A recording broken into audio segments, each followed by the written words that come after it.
మనకు స్వతంత్రం వచ్చినప్పటి నుంచి ఇప్పటిదాకా మీ బిడ్డ పాలన రాకముందు వరకు కూడా మన రాష్ట్రంలో 4 లక్షల ఉద్యోగాలుంటే మీ బిడ్డ ఈ 58 నెలల కాలంలోనే అక్షరాల మరో 2,31,000 ఉద్యోగాలు మీ బిడ్డ భర్తీ చేశాడు గవర్నమెంట్ లో. మీ బిడ్డ హయాంలో ఏకంగా మరో 2,31,000 ఉద్యోగాలు మీ బిడ్డ భర్తీ చేస్తే 2014 నుంచి 2019 మధ్య ఆయన 3వసారి ముఖ్యమంత్రిగా అయిన తర్వాత ఎన్ని ఉద్యోగాలు ఆయన నియామకం చేశాడు అని అంటే 32,000 ఉద్యోగాలు మాత్రమే నియామకం చేసిన చరిత్ర ఆయనది. మీ బిడ్డ చేసిన 2,31,000 ఉద్యోగాలు మరి ఎక్కడా ఆ చంద్రబాబు గారు చేసిన కేవలం 32,000 ఉద్యోగాలు అని ఆలోచన చేయమని అడుగుతా ఉన్నా.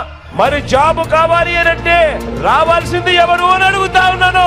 జాబ్ రావాలి అనంటే ఫ్యాన్ రావాలా లేక తుప్పు పట్టిన సైకిల్ రావాలా అని అడుగుతా ఉన్నాను. ఇలా ఇలా ఇలా ఇలా ఇలా ఇలా